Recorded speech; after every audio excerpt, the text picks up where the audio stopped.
If you're not comfortable with French or English, the headphones are just here. Okay? And this is the end with my broken English. Eh bien, c'est bon, on commence? Brieux, chef. On commence. Alors, bonjour à tous et bonne fin d'appétit à ceux qui n'ont pas encore fini de manger. On va parler fort pour que le son aille jusqu'à vous si vous n'arrivez pas jusqu'aux chaises, mais n'hésitez pas à vous rapprocher un peu parce que les voix commencent à fatiguer à ce jour 3 des Nuits Sonores. Donc, où nous fêtons les 20 ans d'Artifarty. Artifarty qui est né bien sûr des soirées électro, mais aussi du désir d'occuper des espaces interstitiels dans la ville, d'occuper des usines qui étaient en attente de transformation pour en changer l'usage. Et du coup, c'est sans doute pour ça qu'on est invité aujourd'hui avec 3 expériences que je vous recommande de venir écouter de plus près pour parler des usages collectifs, alternatifs de la ville. Donc, comment on peut co-construire la ville à travers l'utilisation des espaces publics. Donc, moi, je suis là comme animateur. Donc, normalement, je parle tout le temps et puis je leur laisse 5 minutes à la fin pour s'exprimer. Mais moi, je suis plutôt un acteur du droit au logement. Je travaille à la Fondation Abbé Pierre, je viens de cette histoire-là. Et on sait que le logement, c'est beaucoup ce qu'il y a autour du logement. Le fait de se sentir bien dans son quartier, le rapport qu'on a notamment à l'espace public. Et on vit dans une période où la question de l'espace public émerge dans les débats politiques, mais émerge de manière très médiocre. On a des débats de très médiocre qualité, avec quelque part deux affirmations assez fortes de la période. D'une part, une croissance sécuritaire de la gestion de l'espace public, caméras de vidéosurveillance, etc. Un espace public complètement aseptisé qui nous permettrait de gérer le risque dans l'espace public. Et d'autre part, une gestion de l'espace public qui aurait comme alternative l'indifférence. On coexiste au même endroit et on ne se regarde pas et on ne tient pas compte les uns des autres, ou le conflit des différentes cultures.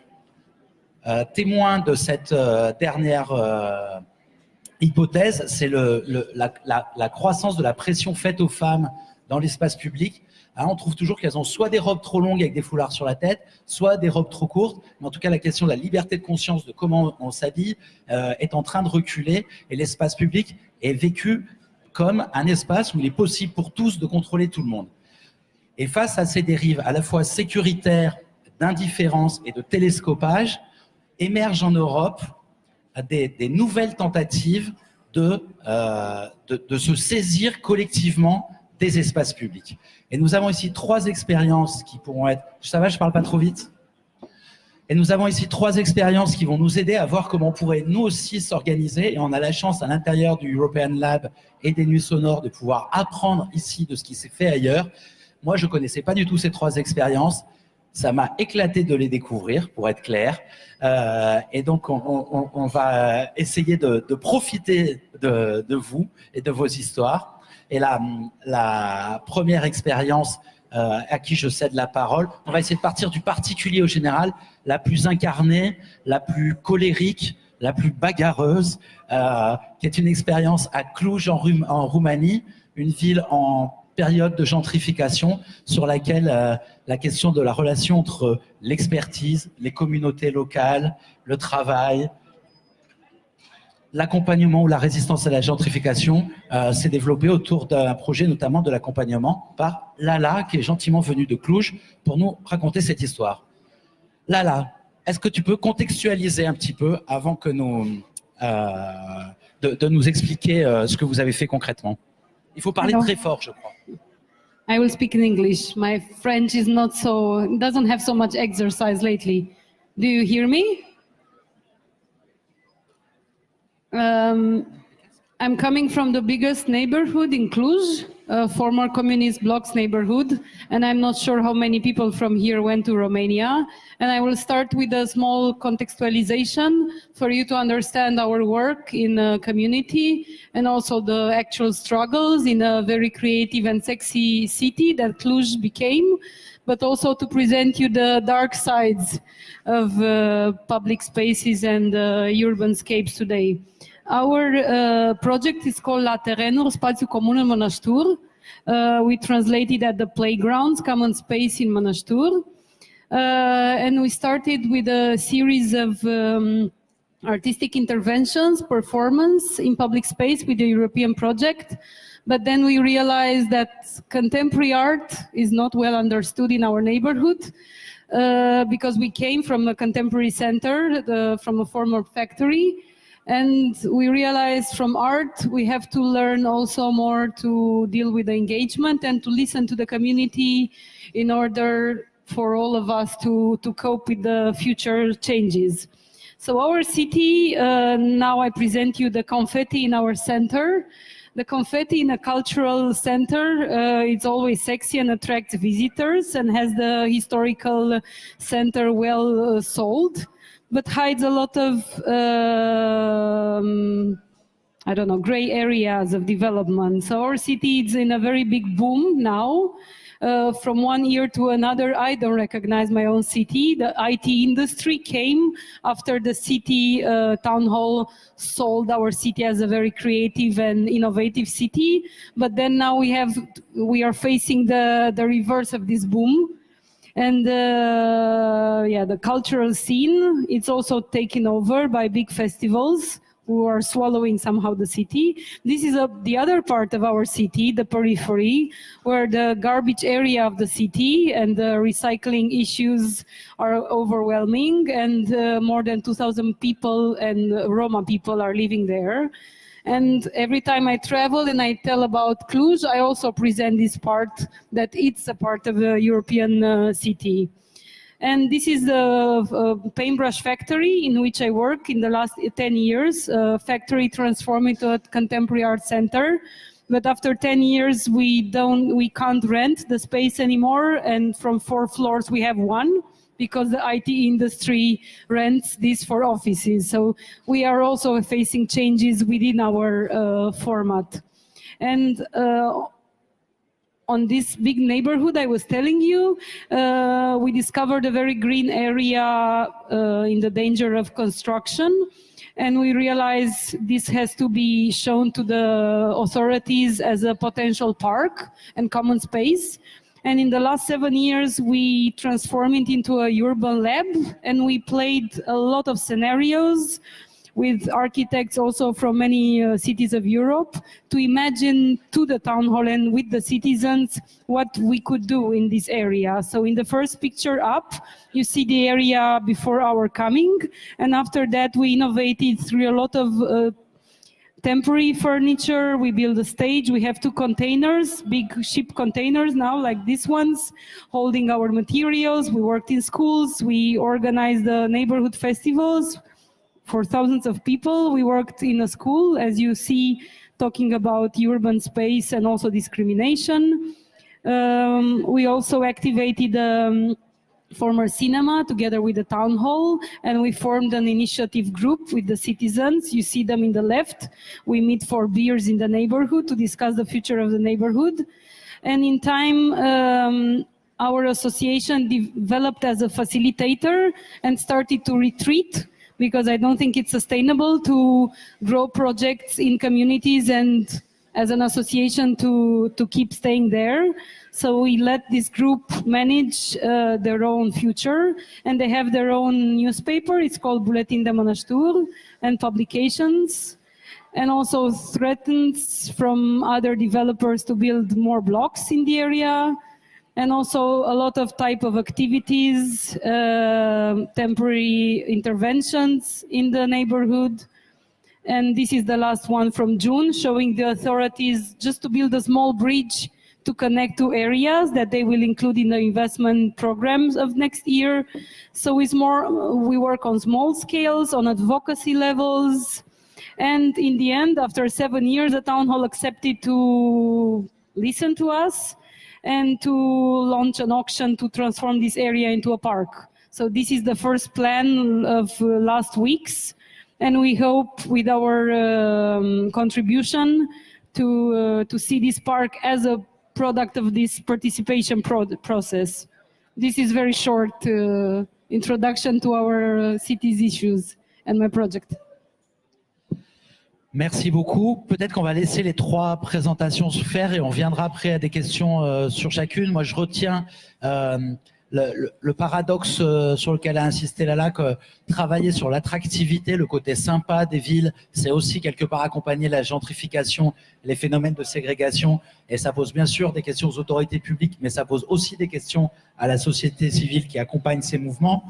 La question de la manière dont on arrive à disparaître des mouvements qu'on a engagés et de restituer aux communautés quelque part la propriété du mouvement collectif et de ne pas rester en permanence comme une interface obligatoire entre les groupes de personnes et les projets. Et du coup, j'aurais des questions à te poser après sur la gouvernance finalement de comment on choisit de rester, de partir, etc. et la place des personnes concernées dans les choix qui sont faits collectivement. Mais on garde ça pour une deuxième partie. Ça fait un petit peu de suspense et de teasing.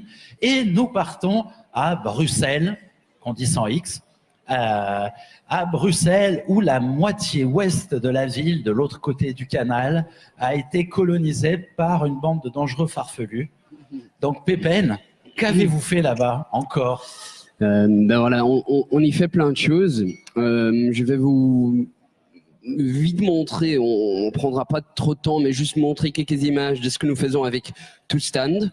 C'est une association qui fait des occupations temporaires et puis qui découle parfois dans des autres projets. Donc je vous montre vite le projet Free 54 qui est quand même plus axé sur l'espace public et le projet Agora qui est un projet politique qui est fort lié quand même dans la philosophie. Bref, To Stand, donc une association qui gère des espaces abandonnés à Bruxelles de manière temporaire. Et des espaces abandonnés, on a plein. Sur Bruxelles, il y a 6,5 millions de mètres carrés d'abandonnés. C'est énorme. Bruxelles a 19 communes ou 19 districts et du coup, on le considère une 20e commune qui serait la 4e plus large de Bruxelles. Donc, si on mettait tout ça au sol, ce serait vraiment une 20e commune qu'on a appelée Saint-Vide-Leegbeek et qu'on aimerait voir remplie avec des projets sociaux, des projets culturels, des projets qui sont vraiment là pour tout le monde et qui sont là faits par tout le monde aussi. Et donc, c'est ce que nous faisons déjà avec des projets qu'on a actuellement. On les remplit d'activités et d'activités avec une grande variété des acteurs. Donc nous, comme association, on gère actuellement 5 endroits à Bruxelles, 5 bâtiments et ou des friches urbaines. Où on accueille tout ensemble une centaine d'associations, de collectifs qui font des activités, qui font jusque des ateliers de sérigraphie à des ateliers vélo, qui font des fêtes, qui font des concerts, qui organisent des habitations en urgence, qui organisent un peu de tout. C'est important pour nous d'avoir cette diversité dans tous ces acteurs, dans toute cette activité, parce que Bruxelles, c'est quand même une ville hyper diverse. Il y a 183 nationalités à Bruxelles. C'est la 2e ville la plus cosmopolite dans le monde entier. Et donc, on veut que ce soit reflété aussi dans les activités que nous proposons. Et on veut que, effectivement, tout le monde y trouve sa place. Ce qui demande parfois de dire non aux gens qui ont des projets, aux gens qui excluent parfois des autres gens en mettant des bars à palettes avec des bières à 5 €, en mettant des activités qui coûtent quand même cher, qui ne sont pas forcément toujours abordables pour tout le reste de la population, surtout, comme tu le disais, dans ce côté ouest de la ville qui est le côté plus pauvre de notre capitale. Et donc, on retrouve des initiatives comme ces 2 jeunes hommes ici qui avaient des lapins sur leur balcon d'un logement social qui n'était pas trop grand parce que voilà, et 2 lapins s'en deviennent 4, 8, 18, 20, bon, ça va vite. Et donc, ils ont commencé une petite ferme chez nous dans un projet. Donc, ça permet vraiment à des projets citoyens, des projets d'entrée collective à grandir et à se développer. Et finalement, au empowerment aussi des gens impliqués. On remarque ça souvent dans nos projets qu'on fait à l'étranger. Une fois par an, on part ailleurs avec un groupe de bénévoles. Et ici, c'est une image de Thermokis à Kosovo, où on était pendant 10 jours pour transformer un hangar abandonné dans ce lieu que vous voyez ici, un lieu de rencontre socioculturelle. C'est pas parfait. On n'est pas des entrepreneurs, on n'est pas des architectes, donc voilà, il y avait des fuites dans le toit, il y avait des fenêtres qui n'étaient pas bien, mais les gens sont toujours là et ils ont approprié ce lieu, ils s'organisent pour l'organiser d'une manière horizontale, donner de l'espace à tout le monde et à toute initiative citoyenne. Et donc, ce lieu leur permet de rester dans leur ville et de s'engager dans le monde, dans leur ville et dans l'activité dans leur ville. Par la création, évidemment, la création de son propre monde, la création de son propre contexte, si on veut. C'est aussi quelque chose qu'on a fait, et c'est un peu un projet qui est en débord, mais dans Sainte-Catherine, c'est une place à Bruxelles dans le centre-ville, où la mairie a décidé de mettre des terrasses. C'était une place qui était fréquentée beaucoup par des jeunes qui y traînaient, des sans-abri, qui y buvaient, un peu tout le monde, mais ils s'entendaient bien. Et donc, du coup, cet espace a été privatisé par des terrasses qui devenaient de plus en plus larges. Et donc, on s'est battu contre un peu en occupant l'espace et en disant Free 5-4, Sainte-Catherine 5-4, pas 54, mais 5-4. Et donc, d'occuper ce lieu qui n'a pas été toujours bien accueilli. Ici, c'est un peu plus loin, mais c'est le même visage qu'on avait, ou le même image des policiers qui venaient pour vraiment chasser un peu les jeunes qui étaient là et pour faire de la place pour la consommation, pour la privatisation de l'espace public, ce qui du coup a aussi fait en sorte que notre protestation est devenue plus large. À un moment donné, il y avait 1 millier de personnes sur cette place en faisant du pique-nique, des actions un peu ludiques comme ça, jouer au ballon de foot, c'est très chouette, et du coup s'il y a des terrasses à côté, ça gêne un peu et c'est marrant pour nous, pas pour les restaurateurs, bien évidemment. Mais donc, cette lutte continuait, et en continuant cette lutte, on a quand même pu faire en sorte que les terrasses sont mis un peu de l'autre côté des arbres, donc ils sont toujours là, mais un peu plus petits, et ils ont remis des bancs qu'ils ont enlevés, même s'ils sont un peu ailleurs. Donc c'est un compromis à la belge, mais finalement, on a quand même eu certaines de nos revendications, pas tous, hein, donc terraces gone, pas tout à fait gone, mais déplacées, benches and bins back, certains ont été remis, et water tap and urinal restored, on peut pisser, mais on ne peut pas boire. Voilà. Finalement, dernier projet, j'y vais très vite parce que c'est plutôt dans le prochain workshop, un projet de politique citoyenne avec lequel, à Bruxelles, on veut constituer une assemblée citoyenne tirée au sort qui va avoir du poids politique sur la ville. On le représente via un siège au Parlement qu'on a obtenu dimanche, donc je vais avoir le privilège de pouvoir siéger au Parlement bruxellois pour une assemblée citoyenne qui est tirée au sort et dans laquelle on retrouve aussi cette diversité bruxelloise via des quotas qu'on mettra en place pour le tirage au sort.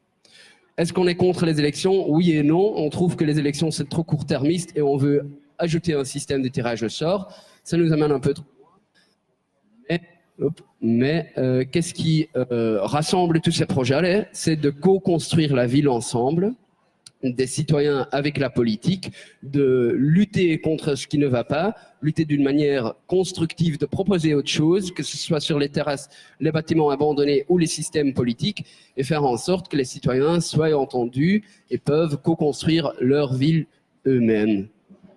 Voilà.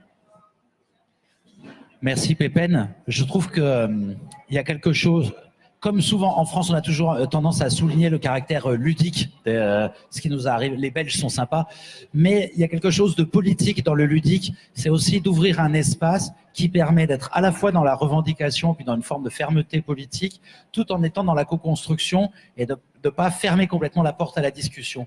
Et je trouve qu'il y a quelque chose qui est intéressant dans votre démarche, c'est à la fois on fait, à la fois on se bagarre, à la fois on se propose comme une scène de construction de l'espace démocratique.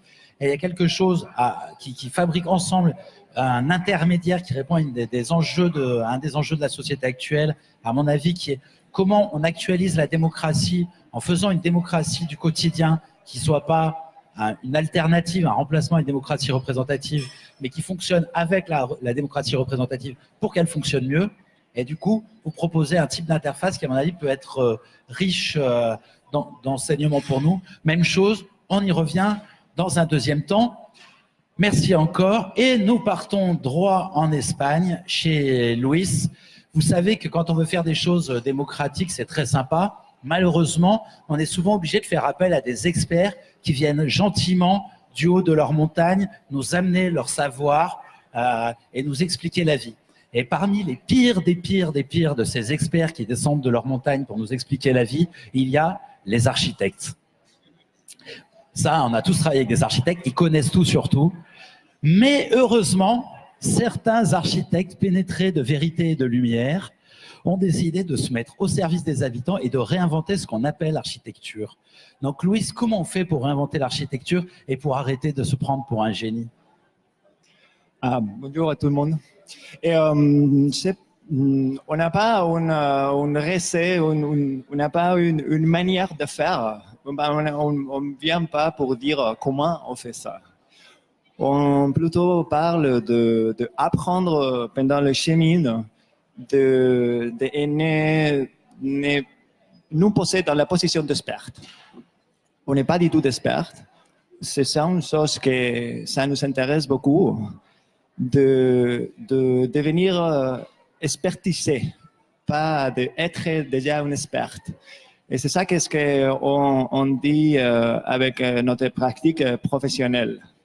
On dit qu'on est ouvert à de nouveaux scénarios parce qu'on est toujours dans cette chose qui s'appelle innovation, que pour nous c'est plutôt de faire des trucs que tu n'as jamais fait, mais tu as oublié comme architecte que devra avoir une solution pour ce truc, ce projet ou cette propose.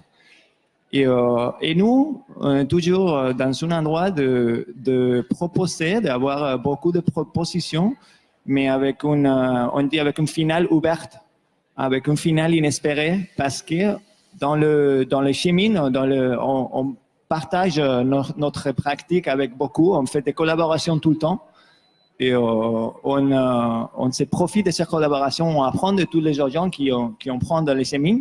Ou normalement, on est pris dans un chemin que quelqu'un a déjà effacé. Donc, normalement, cette combinaison des agents urbains, des expertises, des connaissances qu'il y a dans les projets, ça te fait arriver dans un endroit que tu ne peux pas déjà planter comme fini. Pour nous, c'est plutôt intéressant d'avoir des esprits d'être flexible, beaucoup flexible, pour ne pas savoir où on y va. Les projets qu'on a fait comme ça, c'est arrivé à un point qu'on n'est plus intérêt, que les projets qu'il y a déjà définis, tout ce que tu fais, c'est devenir, c'est ce que vous déjà connaissez. Ça, c'est pas pour nous un projet partagé, ça, c'est pas pour nous un projet à dessiner partout, ça, c'est pas pour nous une chose qu'on trouve intéressant. Et aussi, on parle de notre pratique as dessinateur des objets critiques. Pour nous, c'est super important d'être critique con notre pratique, con notre manière à faire, mais de dessiner des objets qui sont critiques par soi-même, qui est fait d'évolution. Donc, on donne une solution, on pose une espèce d'élément urbain, une proposition urbaine, une intervention urbaine, mais qui apprend de son propre situation. Et donc, elle est hybride, il apprend de ce qui ne marche pas, et il increase, comment dire, elle se transforme dans son propre Bible. Et sur l'évaluation continue, on dit que l'évaluation, la critique continue, une méthodologie d'être critique avec toi-même, c'est plutôt une solution intéressante qu'un objet déjà fini ou une solution déjà super super définie. Et voilà, on dit aussi qu'on travaille sur de hiérarchies fluides, fluid hierarchies. Et des fois, on travaille avec la carpinterie de la ville. Des fois, on est dans une cour d'experts, on parlait de notre expertise. Des fois, on doit faire une analyse, une méthodologie d'analyse des process urbains. Des fois, on doit dessiner. Des fois, on a beaucoup de responsabilités. Des fois, tu aides. Donc, ça change beaucoup. Et ça nous donne une manière de faire plus intéressant pour nous parce que tu peux comprendre plutôt l'autre parce que tu as déjà été sur son position.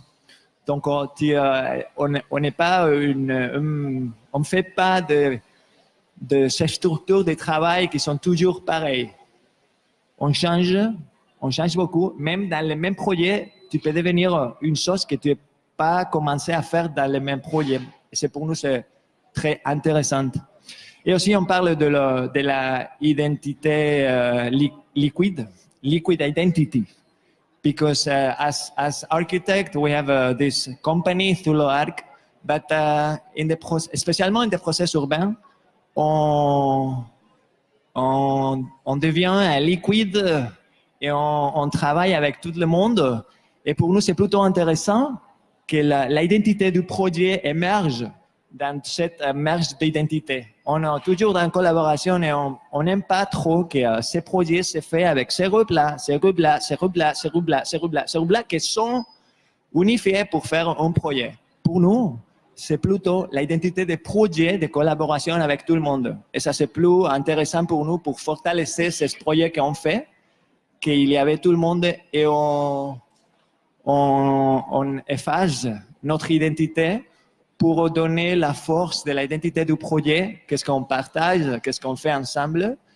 Et pour nous, ça devient une espèce de acteur qui se pose de différents masques et différentes identités et qui aussi apprend sur cette différente identité, sur cette différente manière de faire dans différents projets. Voilà. Merci beaucoup. C'est important. Je contextualise du côté français où on a une longue histoire de planification urbaine et où l'intelligence était d'arriver à quelque chose de conforme à ce que l'esprit avait pensé. C'est l'héritage de la Révolution française où on règle le réel sur la volonté. Et ça, c'est un effort de la rationalité, le triomphe de la rationalité. Et ça peut peut-être marcher pendant 200 ans, mais aujourd'hui, ce que tu proposes, en tout cas ce que vous proposez, c'est de dire que finalement, en étant plus ouvert à l'évolution permanente, à la transformation permanente, finalement, on permet une amélioration constante des choses et on ne fiche pas des objets urbains dans leurs faiblesses aussi, dans leurs limites, que ça nous oblige à être liquide pour tenir compte de tous les inputs qui peuvent exister.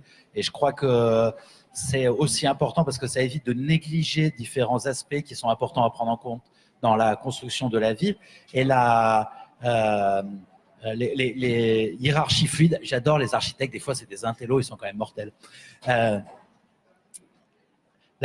L'idée qu'on change de position, y compris à l'intérieur du même projet, et qu'on a un boulot qui nous fait passer par toutes les positions, ça nous aide à comprendre l'autre parce qu'on a déjà été dans sa position et quand on a travaillé en partenariat, c'est quelque chose qui est important puisque du coup, ça permet la communication de se mettre à la place de l'autre et c'est sans doute très bon pour le projet par rapport à des projets où chacun cherche à contrôler ce qui est dans son champ et se défausser de responsabilité sur le métier d'à côté des partenaires. Et donc, il y a quelque chose de sans doute très fertile dans votre proposition par rapport à la manière dont on construit des logements. J'en ai fait, dont on participe à la planification urbaine, j'en ai fait aussi. Et je crois que l'idée de laisser comme ça les mauvaises herbes fleurir et dire que ça fera partie un peu du jardin et voir comment on travaille avec, c'est quelque chose d'intéressant. C'est intéressant que ce soit porté par les plus techniciens des techniciens, ceux qui mettent en jeu leur responsabilité décennale pour la France, hein, donc ceux qui ont la grosse responsabilité juridique. Donc, merci beaucoup pour ces 3 propos initiaux. Je propose, avec la permission des interprètes, de laisser la parole à l'assistance.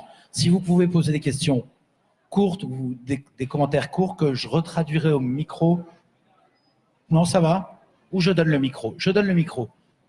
Très bien. Je prends mes ordres derrière, comme Michel Drucker un peu. Alors, qui souhaite ouvrir le bal?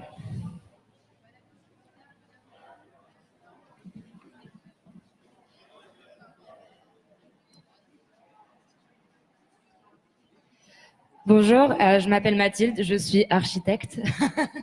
Au secours. Je suis assez d'accord avec ce propos-là, hein, du savoir qui ne doit pas être que aux sachants, mais aussi aux gens qui l'expérimentent. Mais ma question se porte pas là-dessus. J'aurais voulu savoir, avec donc tout ce que vous développez, quel est votre point de vue sur le festival qu'on est actuellement en train de vivre, qui, à mon sens, participe aussi à la gentrification des espaces urbains. comment vous voyez ce processus, quelles sont les suites éventuelles à ce genre d'événement et comment en fait pas contrer, mais ne pas aller dans le sens de la gentrification, plutôt à la forme du liquide, s'inscrire dedans et arriver à la moduler. Merci. Lala, spécialiste de la lutte contre la gentrification, en tout cas du paradoxe du fait d'être à la fois dans la lutte et en accompagnement de la gentrification. What I didn't present is that I was a part of some activists and also occupying spaces before this, and I regarded my type of work in the community as a constructive activism in a positive way. I'm tired also of just protesting, right? I mean, I like that level it's past. And I think, I don't know, in Romania, we are not really critical enough from my point of view. And gentrification, it's a word people need translation still. In Western Europe, gentrification, it's a word in itself and it's a force. But in Romania, it's still this wave in which we like capitalism, we like the West, we like the Western values because they present to us richness and development, but we are not critical enough and we don't see the dark sides of the development of the West through gentrification. So in our case, civil society, it's fighting in a way against gentrification through projects in public space, and we have a lot of projects in our city. It's not only our city, our project that it's active. We have a lot of initiatives, but on the other part, we have festivals in our city, and we even call a festivalization of our city, and millions of euro festivals that are gentrifying themselves, the city, through culture. So they understood our key of activation 10, 20 years ago, and they took the concepts and they used it together with the private and the authorities, and they receive a lot of money in the name of culture, and they I don't know how to say, they ride the wave together with the new companies in the city, making the city more shiny. So I think it's such perversities and thin lines between development and what's the good for the city. If you ask the town hall the good for the city, it's development. If you ask us, it's the good of the communities and the public spaces and the health, the real health of the city. So I think it's, I witness also a confiscation of terms, and also a civil society that wants more money in the projects and forgets about the community and forgets about the aim in which they started the struggle in the city, and they gentrify themselves, unfortunately. I'm sorry to say this about many of my colleagues, and maybe not only from Romania, but also from France. But we forget why we started to fight for public spaces, and that we learn how to be humans, apart from being anthropologists or architects. We forgot sometimes why we started this road. And when you have European projects and whatever hard projects on your back, yeah, you can lose your mind also.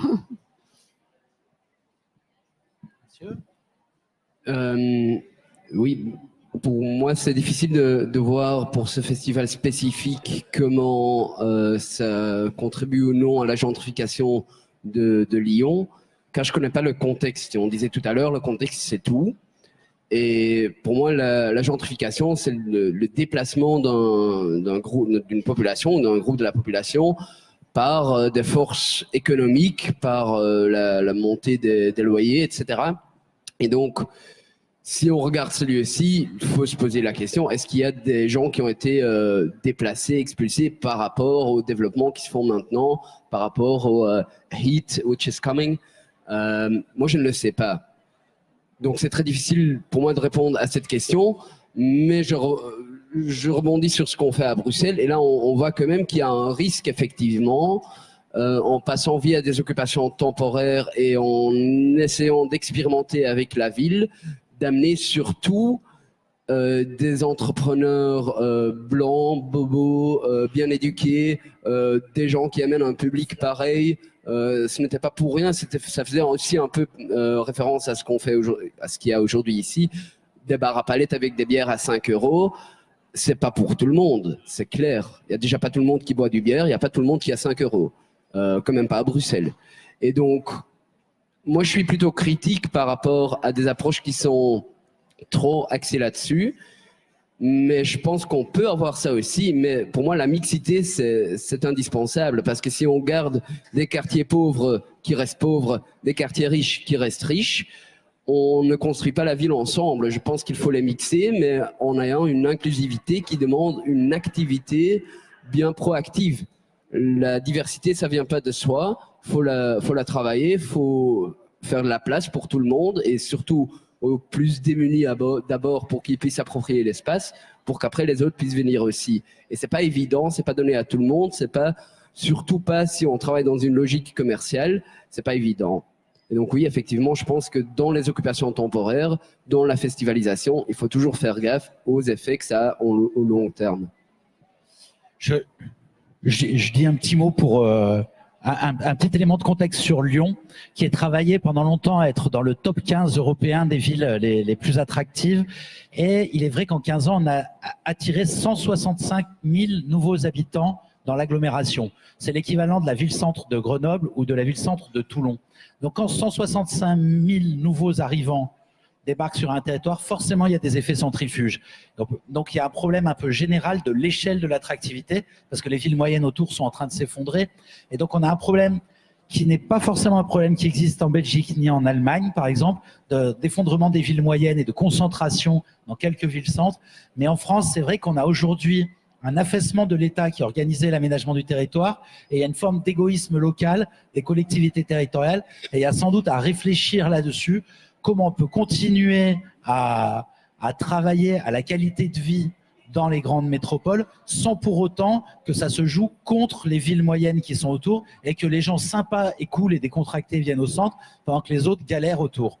Et donc là, il y a sans doute à réinventer une échelle d'aménagement du territoire qui inclurait les collectivités territoriales et pas uniquement l'État, parce qu'aujourd'hui, c'est ces collectivités territoriales qui sont les îlots de résistance à la croissante, disait l'ancien président de la métropole de Lyon. Voilà, mais en tout cas, il y a des éléments, je pense, d'aménagement du territoire aussi. Effectivement, les nuits sonores, comme d'autres, contribuent à l'attractivité, à la bonne image de la ville. Est-ce que de les enlever, ça aiderait à lutter contre ces phénomènes macro? Je suis pas sûr, mais peut-être qu'on pourrait en faire un petit peu à Bourgoin, au Teil, à la Tour du Pin, à Romans et à Tarare. On veut faire le Qatar à Tarare. Ceux qui sont intéressés, on va faire le Détroit français, Detroit ou au Teil. Hein, on va faire des villes résilientes autour de Lyon. Et en Espagne, alors, vous avez un problème un petit peu différent là-dessus, vous. Vous avez Airbnb pour la gentrification. Vous avez une gentrification par le tourisme. We have gentrification is for everybody. Je sais pas comment dire. Je sais pas comment faire dans gentrification. Il y a des fois qu'ils m'ont dit, vous êtes des gentrificateurs. On est des artistes qui arrivent dans un quartier et voilà, c'est fini le quartier.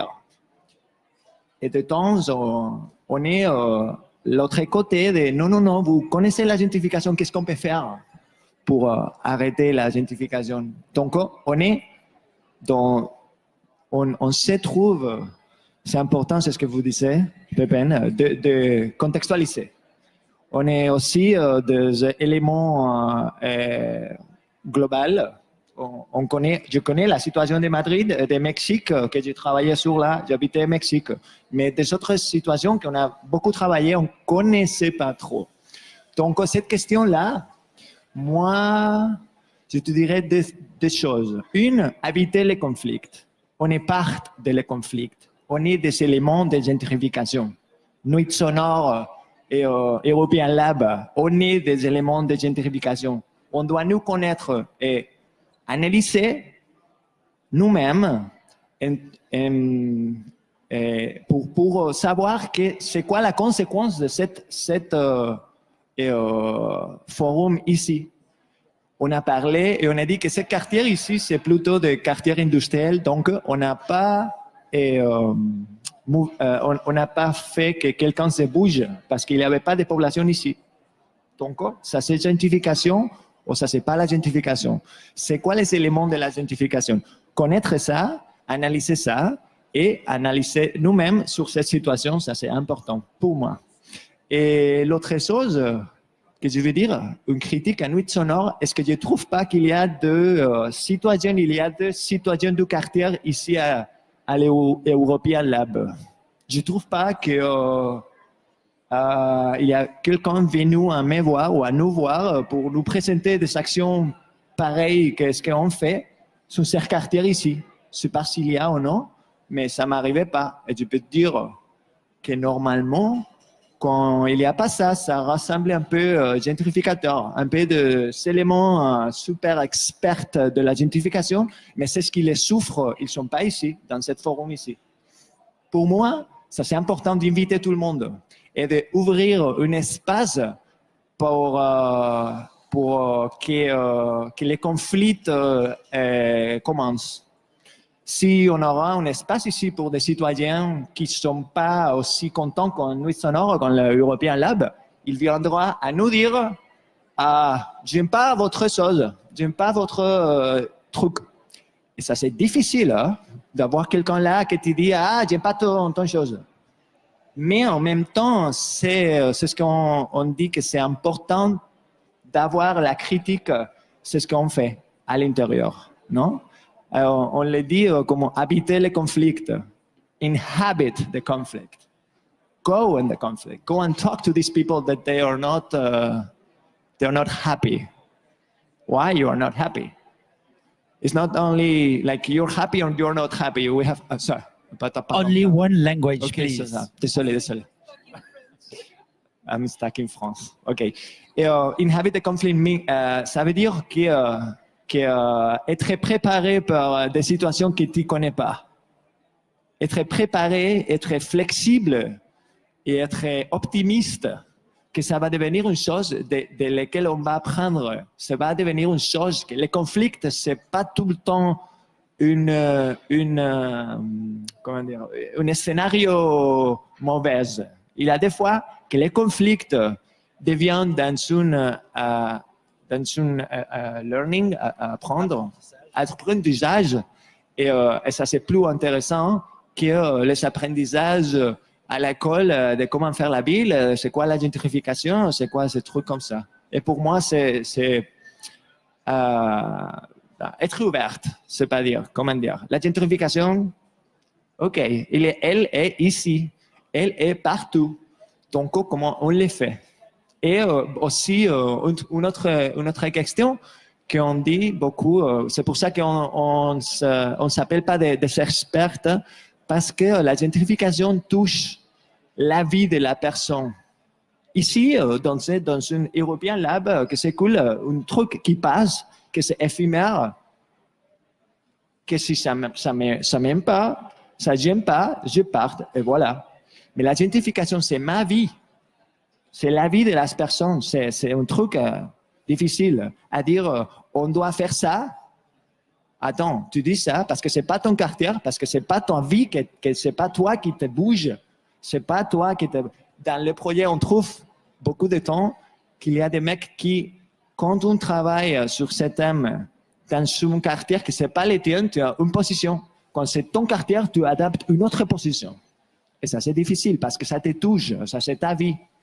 Et travailler sur la vie des autres, cuidado. Faites attention. Cuidado. Can I add something? Yes. I think what you pointed was really nice and also made me think about other terms I use. We were outsiders when we went into this neighborhood. We weren't even from the neighborhood. I'm not even born in Cluj. I'm from Bucharest. So, for example, in the beginning, also citizens see you strange.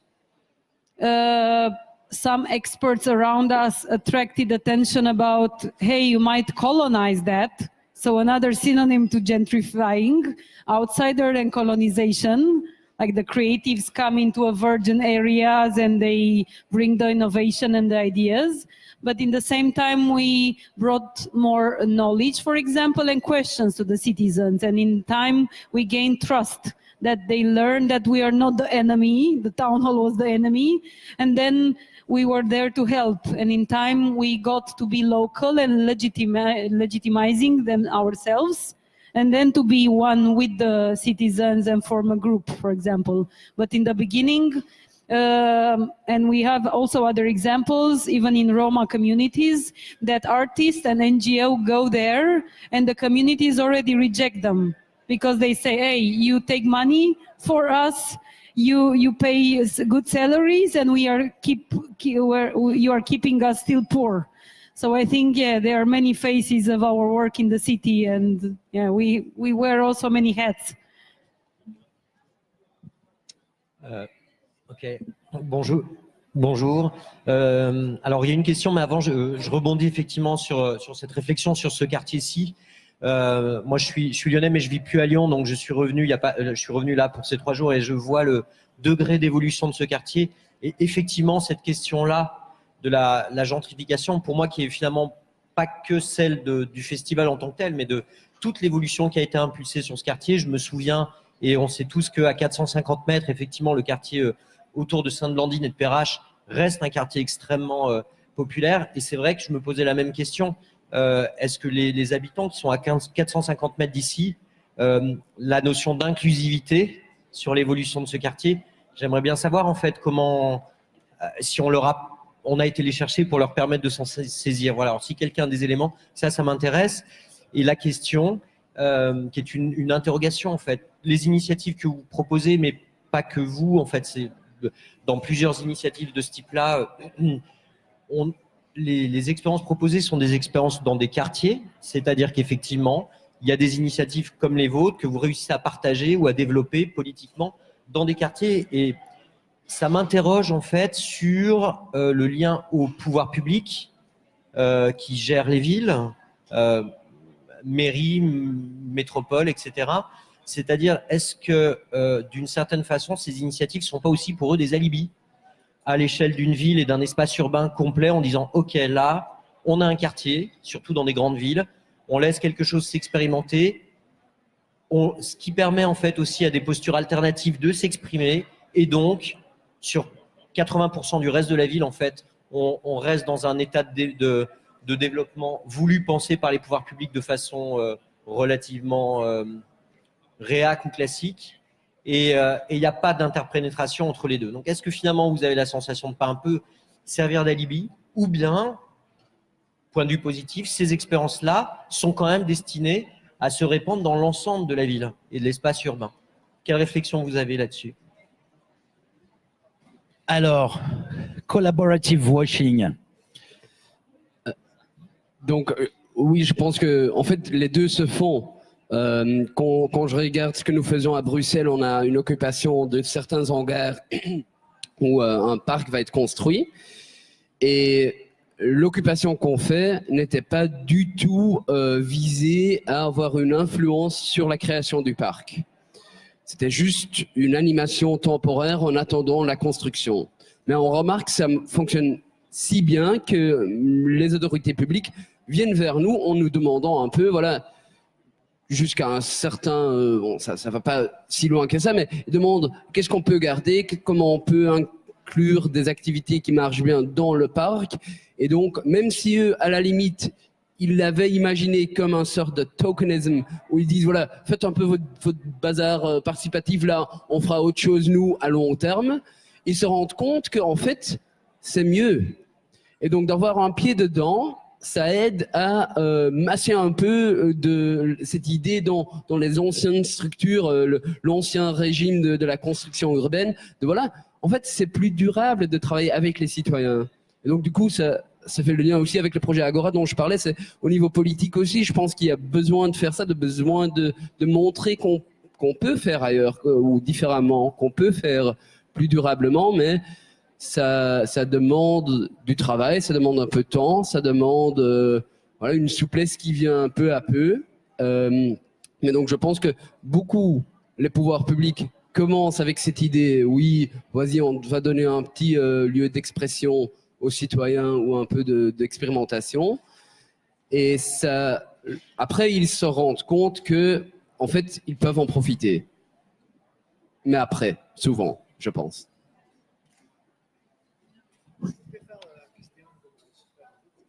Mais vous êtes là pour ça, Monsieur Louis. 1 minute. Non, Ok, 2. je n'ai pas trop compris la question. Est-ce que vous pouvez faire un super résumé de la question? Est-ce que les projets qu'on fait sont un gadget token pour les politiques publiques, en disant on fait une petite chose quelque part, c'est sympathique, mais par ailleurs, parallèlement, on a des grandes politiques qui, elles, ne sont pas du tout dans la concertation, pas du tout dans la coproduction. Et finalement, est-ce qu'on n'est pas, je disais en souriant, on ne fait pas du collaborative washing. Et finalement, est-ce qu'on n'est pas des outils de communication politique plus que des acteurs de transformation sociale? Can I answer also? Pendant que Louis réfléchit, Lala, We had some talks also in our city because we are more initiatives for green spaces. And few times we were thinking like this. Our authorities let us busy ourselves in some parts of the city, and they bring a couloir of development for the real estate in other parts of the city. I mean, we are aware. And our initiative also was few times confiscated by the town hall, and they used our work without even mentioning it for electoral campaigns. We know, I mean, you always have to be flexible and understanding your role, and also this risk. But also if you have cooperation between all the actors, the civic actors in the city, and sort of building a strategy and more talks, I think it's more common work we should do at the level of the city at least. We are also connected in Romania with other initiatives from Bucharest, from other cities, and also try to understand the attitude and the behavior of the local authorities, map our resources and our capacities. Always it's a good mapping of actors, all the actors. So sometimes you always have to be careful and be aware of your role in the city and not to be naive. We were very naive and idealistic when we wanted a green area and very nice gardens and a forest. We were in love with the area when we discovered it, but then we realized, fuck, it's a lot of work. And we are we were fighting with the town hall, and myself also going in the town hall and speaking with all the chiefs and with the town hall that see me as a young girl that wants to save a green area. They weren't seeing us serious. Then you realize, wow, your role is important. And when you see it also as an electoral thing with the town hall, then you rethink your strategies as a, strategic game in the city. Yeah. And that's why in our case, the town hall is doing us a favor and transform it into an official park, because they started to be afraid somehow. Depends how vocal you are, but in other parks and the cities, they lost some battles. But in the same time, also our town hall organizes contests, architecture contests lately, which is a good thing in a democracy process. So somehow they learn their lessons, somehow they confiscate our work. It's not a balance all the time.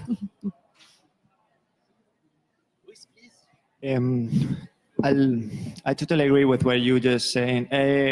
Sometimes it's difficult to realize. Pardon. C'est le... Pardon. Français, je pense. Et il faut être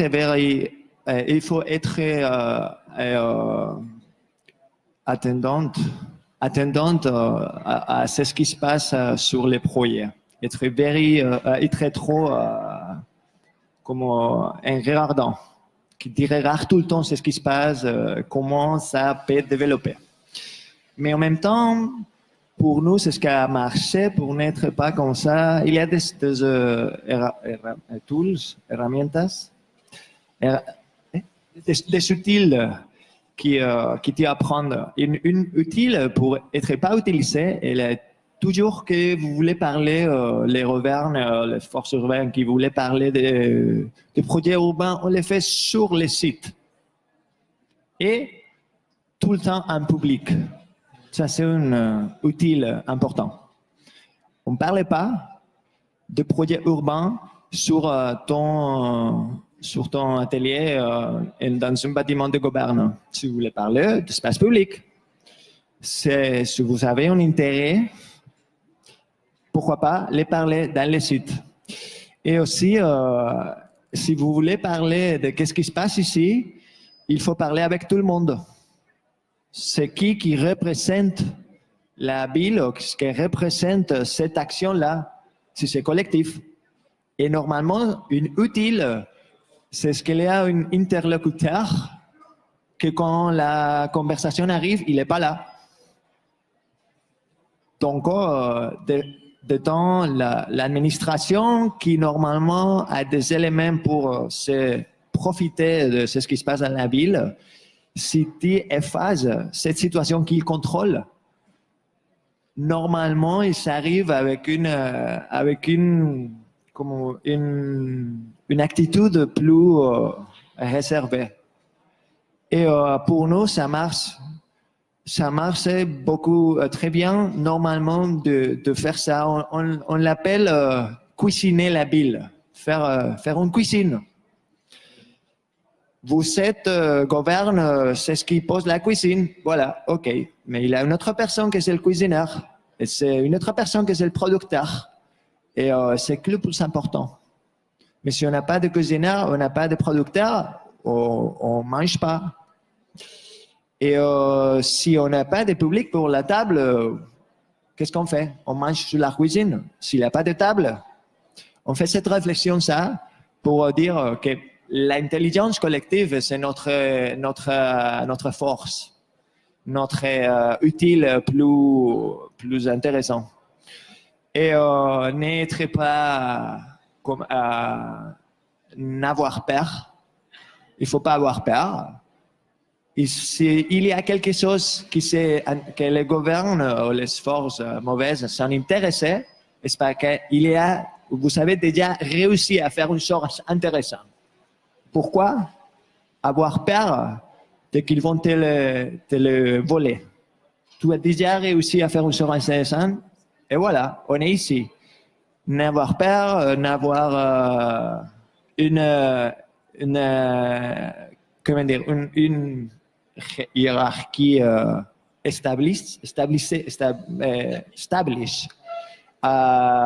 Normalement, on essaie de travailler sur une table normale.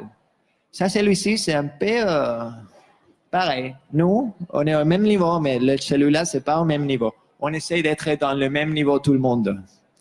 On parle de parlement urbain et le parlement dans la ville. On parle de la ville dans la ville, dans un niveau où tout le monde est pareil. Et des fois, tu es politique, mais des fois, tu es citoyen aussi. Ton rôle, I don't know, c'est des outils qu'on a appris dans les chemins.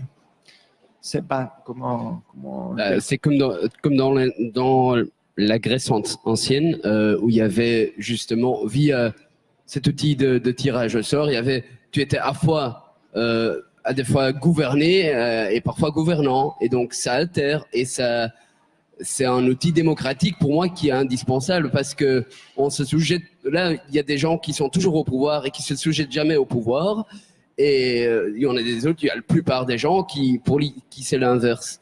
Et donc voilà, de changer ça de temps en temps, je pense que c'est hyper important, et j'aime bien que vous le faites en mettant littéralement les gens au même plan, quoi.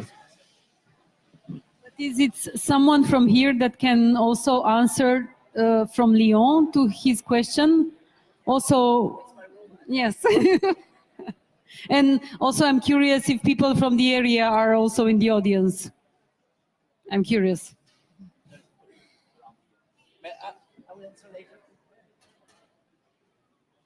Yeah, I'm not from Lyon, I'm from Brussels, which is a problem. I'm working on a project to use some space opposite the European Parliament. It's 2,000 square meters. And I'm working with the Fund for the European Quarter. And this is going to become a kind of innovation center for pro-democracy organizations and initiatives like this, but to lobby the new European Parliament, a kind of citizens' lobby for the new European Parliament. And we know that the proprietor is giving this space for just a symbolic rent for 3 years, because after 3 years, he's going to transform the whole building. And after that, my idea personally would be to create a European Citizens House in Brussels, which would counterbalance or start to counterbalance all these lobbies and offices and institutions, etc. And I think a lot of what you said is very relevant to this project, because I can see that we will only succeed if we really involve all the users in all the decisions. We just start and we fill the space and everyone decides exactly what they want to do. And hopefully we can get some support, like, you know, you as an architect who can follow this process. But this is a very political environment. And I wonder what experience you have or what advice you have about how do you protect what you establish through democracy with the users, with the owners, the politicians, the institutions, all these people. It seems to me that it's quite a big challenge. I mean, I think you've given some of the answers, like you have to talk to everyone. But somehow when you're engaging in the democratic process, there's a startup process, but don't you have to try to get the people in the project to have some idea of what it should be in the medium term, so that it's got some, you know, it lasts, it's got some serious continuity, and to try to prevent either public authorities or commercial operators from simply saying, oh, that was nice, now we've got to do something serious with this space, and we're going to move in. How do you protect what you're doing is my question. Thank you.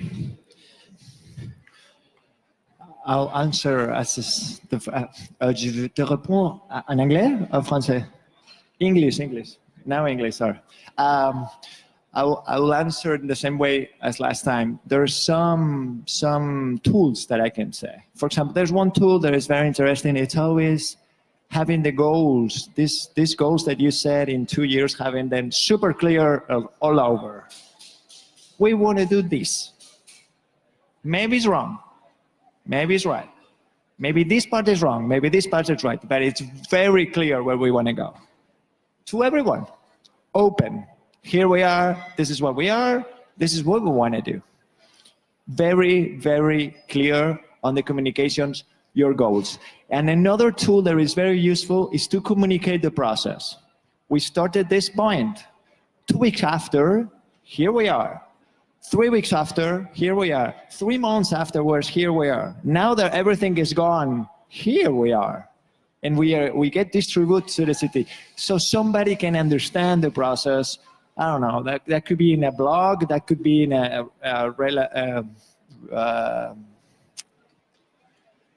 in a storytelling book or anyway, but it's very useful that people can understand your process and see where you are. So people can go in and out. That's something very important, because the commitment that you ask for the people and for the citizens especially, it couldn't be like a I don't know, as we call the activist commitment. I do this as a professional, and I cannot be, we call it the multi-activist. Multi-commitment is very difficult for us. Sometimes we are here, more here, or sometimes are we more involved in this process and more commitment to this process. But it needs to be open enough to have different commitments during different timings. Maybe in this part of the process I'm more useful as an architect or as a designer, so I get more commitment.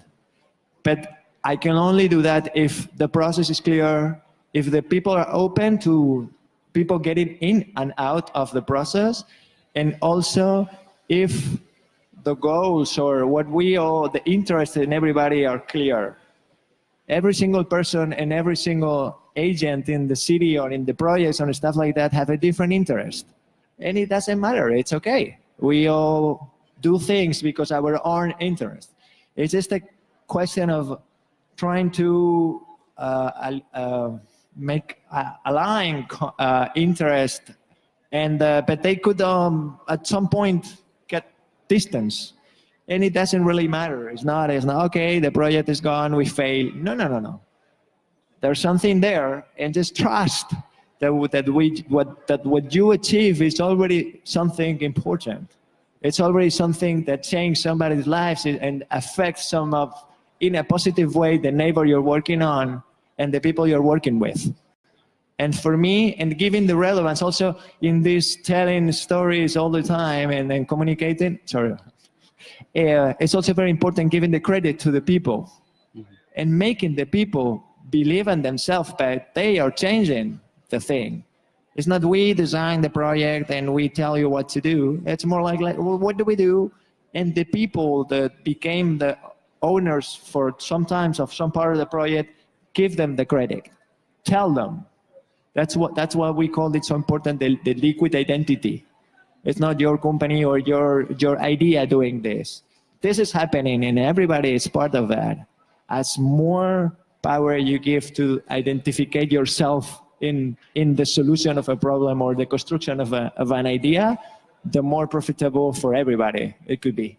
And then when everybody goes to places like this, they can say, I was part of that. That's the important thing. I don't know if it was wrong or good, but I was part of that and I'm proud of that. That's the important thing for me.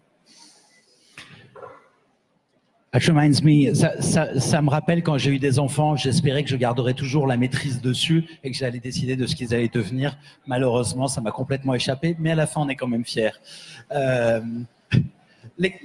L'expérience bruxelloise, qu'est-ce que vous répondriez sur cette même question du fait d'arriver à garder la maîtrise finalement sur l'intention initiale et de ce qu'elle ne s'évapore pas ou qu'elle ne se noie pas dans les marées institutionnelles?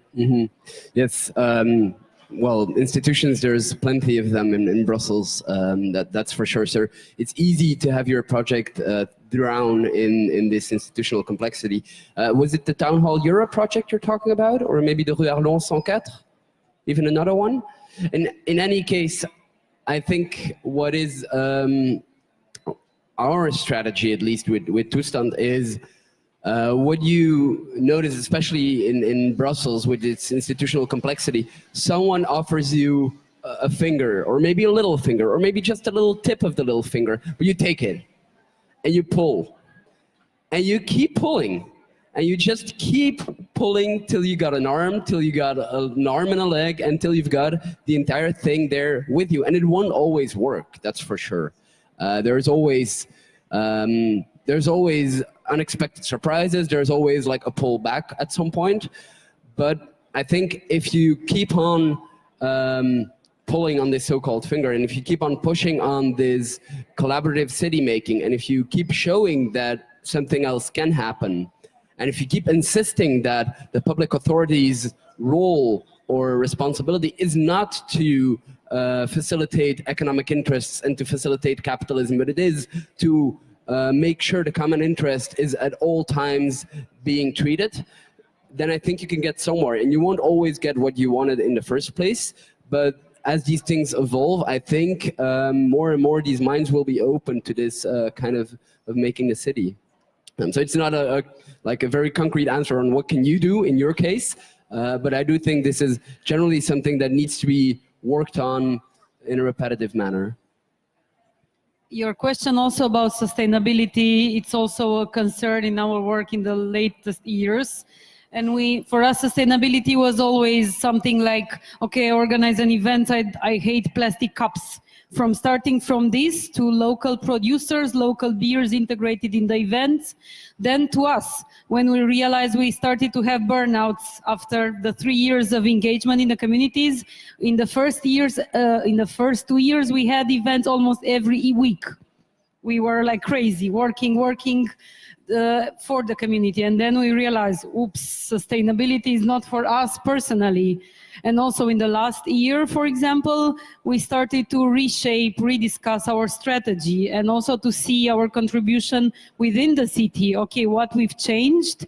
some activists from our neighborhood now are in the parliament of Romania in some new parties. We should use also that opportunity. And I was also discussing with one of them these days that we should also have a new statement, and the political changes in Romania due to also to the European elections for us is really interesting. And I think it's changing in a good way finally. So, okay, riding that wave also. And sometimes it's pressure. In a week, I had so much pressure coming from many directions, like our new party that won a part of the elections. Now it's a good opportunity to make pressure on the town hall, which is another older party.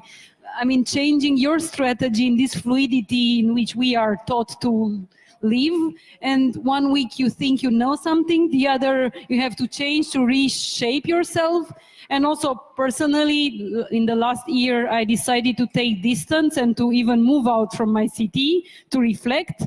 And this is not a luxury not to abandon your work, but to take a pause and to reflect. And I think we don't do so much time of this. And also that's also part of our sustainability, not to go crazy doing so many years of projects and sometimes to lose yourself in all this. So sometimes I think sustainability, it's a must.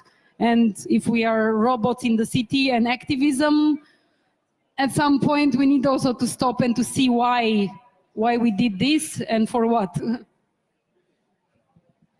Thank you. No. Comment on dit excusez-moi en espagnol?